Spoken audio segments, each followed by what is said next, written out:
Il est 6h48 sur RMC. Votre invité Jean-Jacques Bourdin, le docteur Jean-Michel Cohen, médecin nutritionniste. Jean-Michel Cohen, bonjour. Bonjour Jean-Jacques Bourdin. Merci vraiment d'être avec nous. L'huile de palme.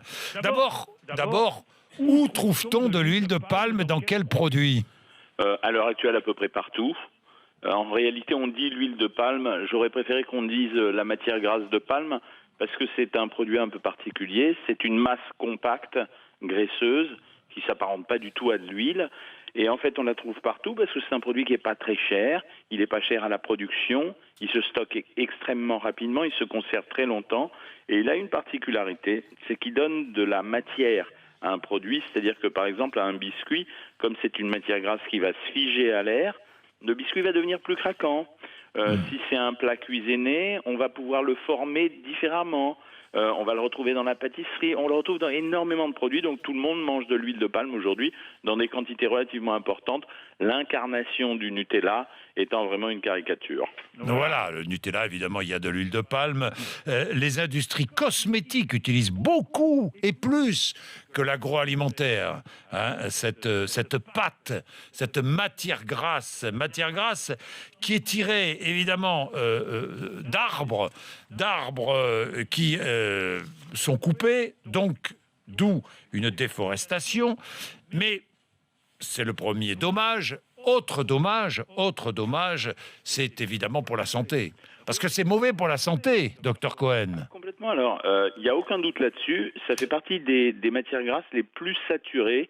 Ça veut dire que vous avez deux catégories d'acides gras, ceux qui vous bougent vraiment bien les artères et ceux qui vous aident à pas les boucher. Et là, vous avez énormément d'acides gras saturés, c'est-à-dire les acides gras qu'on essaye d'éviter, et un particulièrement qu'on n'aime pas du tout, qui est l'acide palmitique, qui est un acide gras qui entraîne un effet particulier sur le corps, c'est-à-dire qu'il augmente les maladies cardiovasculaires. On sait que quand on mange beaucoup d'acide palmitique, on risque plus les maladies cardiovasculaires. Donc incontestablement, une consommation excessive d'huile de palme n'est pas une bonne chose pour la santé.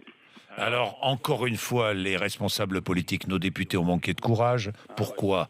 Parce que l'agroalimentaire est très puissante, l'industrie du cosmétique aussi. Pourquoi? Parce que l'Indonésie, la Malaisie ont protesté.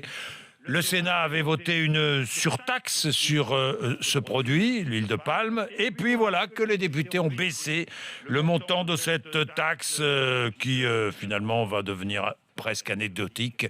Je sens votre déception, docteur Cohen.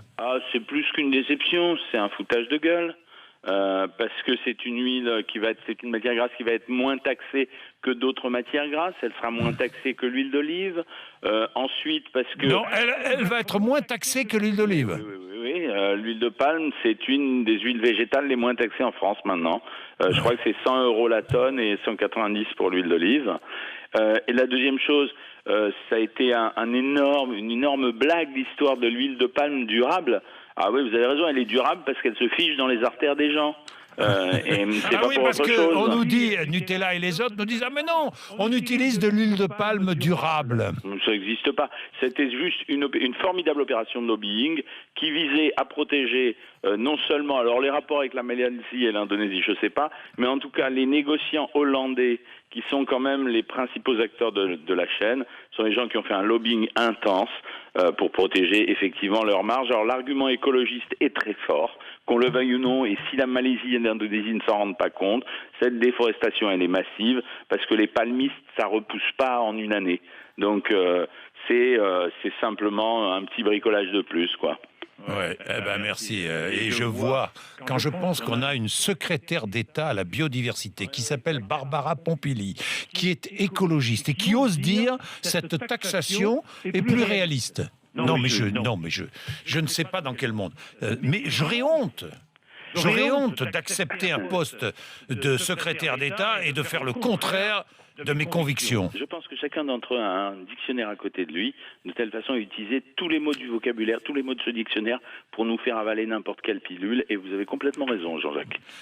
Merci, docteur Cohen. Merci, il est 6h52. Vous êtes sur RMC.